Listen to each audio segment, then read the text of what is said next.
Welcome back to Raghu physics classes. आज हम लोग बात करेंगे गॉस थ्योरम पर। गॉस थ्योरम यानी गॉसेस लॉ, गॉस लॉ यानी गॉस के नियम भी कहते हैं, इसे गॉस थ्योरम भी कहते हैं। हिंदी में इसे गाउस प्रमेय बोलते हैं। गाउस देखिएगा, गाउस ऐसे लिखा हुआ है, इस गाउस को ऐसे भी लिख देगा। गाउस नियम बोले तब या प्रमेय बोले तब चलेगा, दोनों में से कोई भी बोल सकते हैं।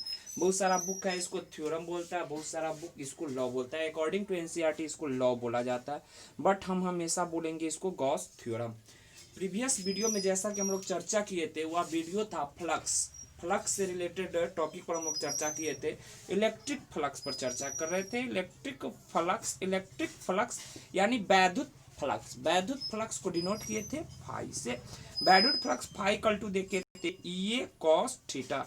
आपको इस पूरा का नाम बता दे, देखिएगा, फाई से फ्लक्स यानी इलेक्ट्रिक फ्लक्स, वैद्युत फ्लक्स। ई से इलेक्ट्रिक फील्ड, ए से इलेक्ट्रिक फील्ड का हिंदी विद्युत क्षेत्र बोल सकते हैं। ए से एरिया, एरिया करने का मतलब क्षेत्रफल। और थीटा क्या आता है ई और ए के बीच, इसी को ऐसे भी बोल सकते थे phi equal to E dot A. यह था बड़े पैमाने पर। छोटे पैमाने पर जब जो छोटा एरिया लेते थे तो डी फाई इक्वल टू देखे थे E D A cos theta. E D A cos theta, ये फार्मूला भी वैलिड है। जब छोटा एरिया होगा, छोटा एरिया डी ए होगा तो छोटा फ्लक्स डी फाई होगा। तो यह फ्लक्स था, तो फ्लक्स निकालने में जैसे कि कोई इरेगुलर शेप चलाया तो इसका एरिया कैलकुलेट करके इसका फ्लक्स निकालने में थोड़ा दिक्कत होता था। इस दिक्कत को दूर करने के लिए हम लोग को नया लॉ लाना पड़ा। जो कि नया लॉ लाया गया वह किसके द्वारा लाया गया, तो गॉस के द्वारा। यानी गॉस एक साइंटिस्ट का नाम है। गॉस साहब ने एक थ्योरम दिए, उसी थ्योरम का नाम पड़ गया क्या, तो गॉस थ्योरम। आज हम लोग डिटेल इसी पर चर्चा करेंगे। इसको गॉसेस थ्योरम भी बोल सकते हैं या गॉस थ्योरम भी बोलेंगे। गॉसेस थ्योरम या गॉस थ्योरम, देखिए गाउस प्रमेय पर चर्चा करेंगे। तो गाउस प्रमेय भी फ्लक्स के लिए होता है। फ्लक्स ऐसे यह लंबा प्रोसेस से जाता है, यह लंबा फॉर्मूला हो जाता है। जैसे कि अब मान लीजिए इरेगुलर शेप है, कोई ऐसा बंद सतह है, तो इस बंद सतह से फ्लक्स निकालना होगा तो एरिया कैलकुलेट करना पड़ेगा। ई तो खैर ई सभी जगह पर अलग अलग होगा और एरिया अलग अलग जगह पर अलग अलग होगा। तो इस दुविधा को दूर करने के लिए हम लोग को पढ़ना पड़ा गॉस थ्योरम, जो कि गॉस के द्वारा दिया गया है। अब इस थ्योरम पर चर्चा करते। थ्योरम क्या कहता है इसको पहले हम लोग डिफाइन कर ले, यानी इस स्टेटमेंट को हम लोग देख ले क्या कहता है Gauss theorem. According to Gauss theorem यानी अकॉर्डिंग टू इट, यानी इसके अनुसार। अकॉर्डिंग टू इट, इसके अनुसार total flux passes through any close surface.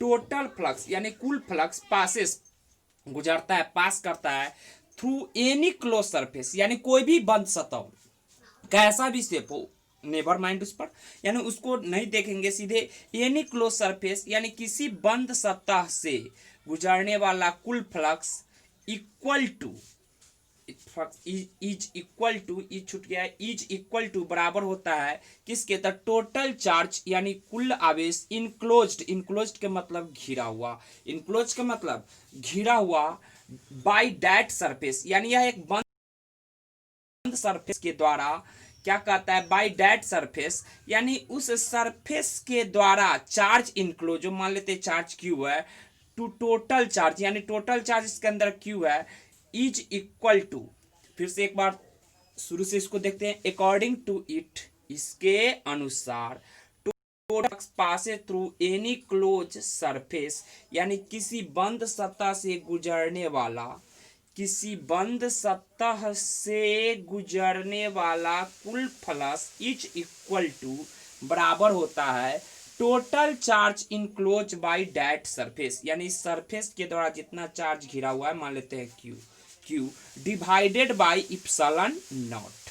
That is, अगर फाई टोटल लिया जाए तो phi total flux passes through any close surface is equal to total charge यहाँ पर क्यू मान लेते, total charge Q enclose by that surface यानी बंद सतह के द्वारा घिरा गया चार्ज के, डिवाइडेड बाय इप्सिलॉन नॉट, यानी फाई टोटल इक्वल टू क्या फॉर्मूला हम लोग लिख सकते हैं, क्यू बटे इप्सिलॉन नॉट, जहां पर क्यू से क्या है charge, charge enclose, enclose EN लिख दीजिएगा छोटा में, ताकि सब स्क्रिप्ट लिख दीजिएगा ताकि पता चले कि अंदर का चार्ज लेना है, बाहर चार्ज जो लाइज करता है उस पर यह डिपेंड नहीं करता है, ओनली अंदर जो चार्ज है इसके अंदर में वह उस पर डिपेंड करता है। अकॉर्डिंग टू इट, इसके अनुसार टोटल फ्लक्स यानी कुल फ्लक्स जो पास करता है एनी क्लोज सरफेस किसी बंद सतह से इज इक्वल टू बराबर होता है total charge enclose by that surface, बंद सतह के द्वारा घिरा गया base divided by epsilon not. एक बार हिंदी में इसको परिभाषित कर देते हैं, किसी बंद पृष्ठ से गुजरने वाला कुल फ्लक्स, इसके अनुसार क्या कहता है, किसी बंद पृष्ठ से गुजरने वाला कुल फ्लक्स सोच सकते हैं इस पृष्ठ द्वारा घिरे आवेश के, इस पृष्ठ द्वारा घिरे आवेश के 1/इप्सिलॉन नॉट गुना के बराबर होता है। That is phi total equal to Q enclose बटे इप्सिलॉन नॉट। हम बोल सकते हैं फाई टोटल यानी फ्लक्स टोटल, इलेक्ट्रिक फ्लक्स जो किसी बंद सतह से गुजरने वाला वह क्यू इनक्लोज बटे इप्सिलॉन नॉट के बराबर होता है।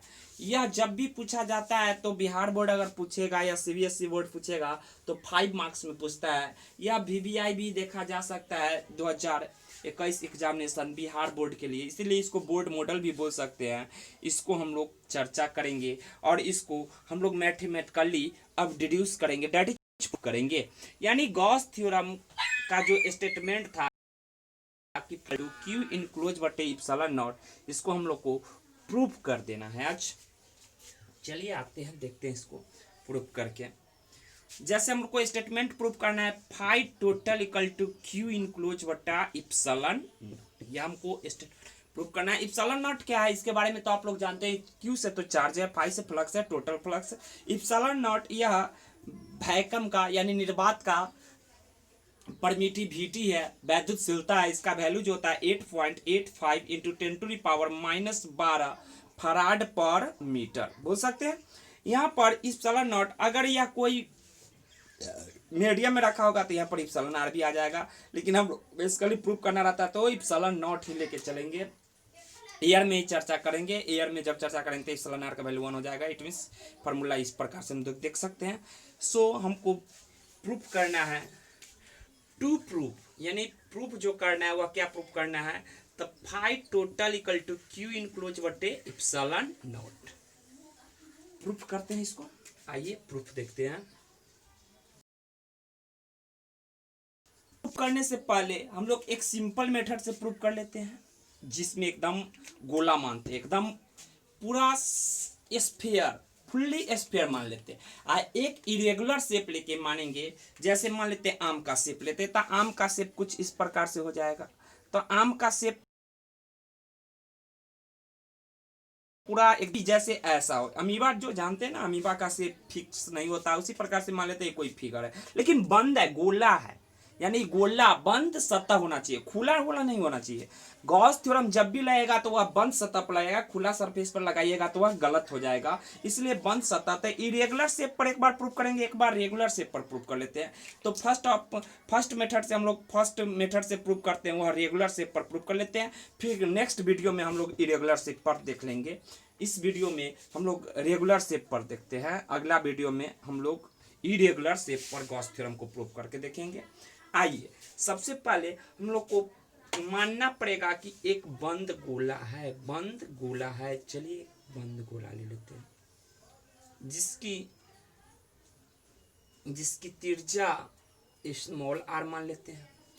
सर इसके सेंटर पर चार्ज प्लस क्यू ले लेते हैं, इसके सेंटर पर चार्ज प्लस क्यू ले लेते हैं। इस गोला का सरफेस एस एस डैश मान लेते हैं, यानी गोलीय सरफेस एस एस डैश माने, यानी spherical surface S S dash है। यहाँ पर एक छोटा सा पॉइंट ले लेते हैं, इस पॉइंट का नाम ले लेते हैं पी। यहाँ पर जब छोटा एरिया लिए, यहाँ पर देखिए गॉस थ्योरम लगाएंगे, इट मीन्स फ्लक्स लगाएंगे। अब फ्लक्स निकालना है, अब फ्लक्स इक्वल टू क्या होता है, तो ये कॉस थीटा यानी एरिया का जरूरत पड़ेगा, इसलिए यहाँ पर छोटा एरिया डी मान लेते हैं। अब प्लस चार्ज है, प्लस चार्ज से आप लोग जानते हैं कि इलेक्ट्रिक फील्ड दूर की ओर होता है, माइनस चार्ज के कारण अंदर की ओर होता है। तो यहाँ पर प्लस चार्ज है तो इससे दूर इलेक्ट्रिक फील्ड जाएगा, तो इसको ई मान लेते हैं। इलेक्ट्रिक फील्ड ई है, एरिया वेक्टर डी ए है। अब इसको स्टेटमेंट में लिख सकते हैं लेट, लेट के मतलब माना कि let S S dash B, S S dash B a closed closed spherical surface, spherical surface, spherical surface. Let, let के मतलब माना कि S S dash B a closed spherical surface, एक बंद गोलीय सतह है, सतह है। A charge Q situated at center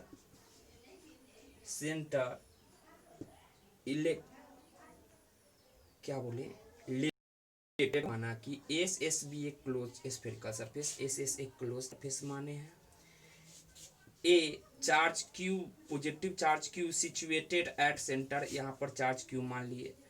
P पर इलेक्ट्रिक फील्ड क्या है, तो एट P या point P electric field equal to कितना हो जाएगा, तो इलेक्ट्रिक फील्ड पॉइंट चार्ज के कारण जो होता है वह क्या होता है, तो ई इक्वल टू हम लोग फॉर्मूला पढ़े थे के क्यू बटे आर स्क्वायर, डेट इज इसी को एक्सपेंड करके लिखे थे। तो ई इक्वल टू लिखे थे के का वैल्यू 1/4 इप्सिलॉन नॉट क्यू बटे आर स्क्वायर। सो ई का वैल्यू कितना हो जाएगा, at point P electric field का ई का वैल्यू कितना हो जाएगा, तो 1/4 इप्सिलॉन नॉट क्यू बटे आर स्क्वायर। आइए अब हम लोग को यहाँ का फ्लक्स सबसे पहले लिखते हैं। तो छोटा एरिया है तो यहाँ का फ्लक्स भी क्या होगा, छोटा होगा। So flux passes, flux flux passes through, flux passes through small elemental area, elemental area. देखिए flux passes through small elemental area, यानी छोटे एरिया से जो फ्लक्स पास होता है, या डी एलिमेंटल डी एरिया से जो पास होता है। सो डी फाई इक्वल टू क्या हो जाएगा, तो E D A cos theta, जो कि पहले से जानते हैं, E D A cos theta. यहाँ पर फाई से फ्लक्स हो जाएगा, ई से इलेक्ट्रिक फील्ड हो जाएगा, डी ए से स्मॉल एरिया, डी फाई से छोटा फ्लक्स, और थीटा दोनों के बीच का एंगल। अब इसको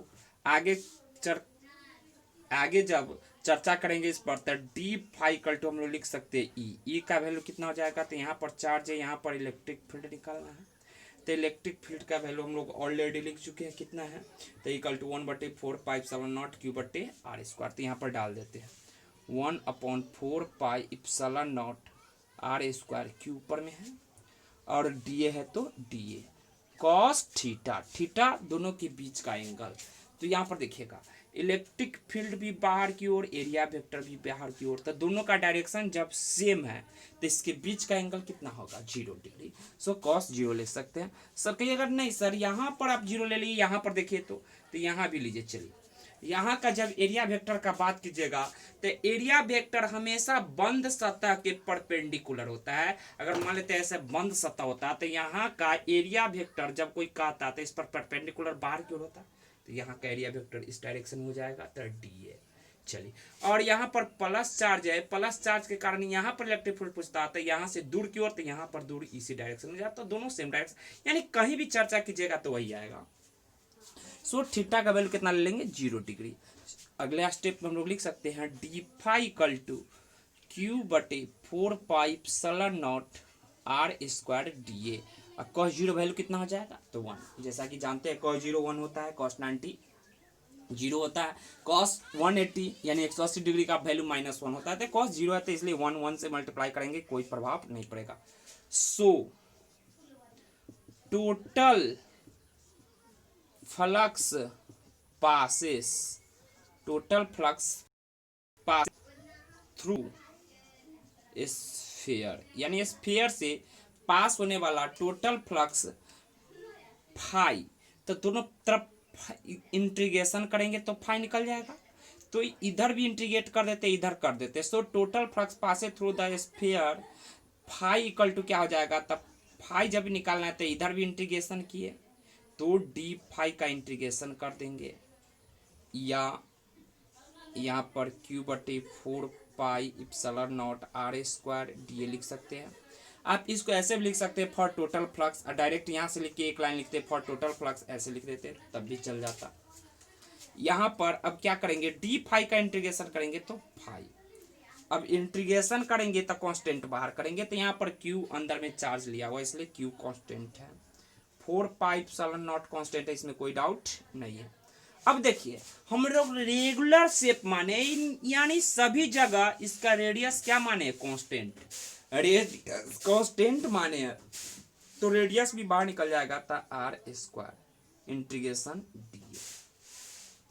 अगला स्टेप फाई इक्वल टू क्या लिख सकते थे, Q upon 4 pi epsilon not R square, D का एरिया का निकालेंगे तो डी का इंटीग्रेशन ए के मतलब एरिया, एरिया टोटल गोला का, यह एक गोला माने थे, क्या माने थे, let S S B S close spherical surface, spherical मतलब गोलीय सतह है, तो गोला का एरिया, एरिया क्या होता है, तो आप लोग पढ़े होइएगा प्रीवियस क्लास में मैथ में पढ़े होइएगा कि एरिया जो गोला का होता है 4 pi R square, 4 pi R square, तो सिंपली लिख देंगे 4 पाई आर स्क्वायर।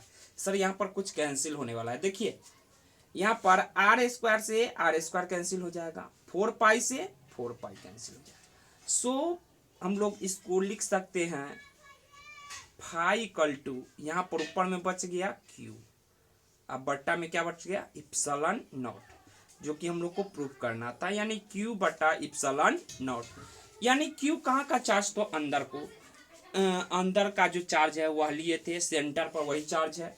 इस वीडियो में यहाँ पर हम निकाले फाई इक्वल टू क्यू बटा इप्सिलॉन नॉट, इसी को मैथमेटिकली हम लोग ऐसे लिख सकते हैं, कैसे, तो phi equal to Q enclose बटे इप्सिलॉन नॉट, ये दोनों स्टेटमेंट सेम ही है, बस इतना समझिएगा कि phi total equal to Q enclose बटे इप्सिलॉन नॉट, इप्सिलॉन नॉट का वैल्यू कितना होता है, तो इप्सिलॉन नॉट का वैल्यू होता है, वो होता है 8.85 into 10 to the power -12 farad पर मीटर।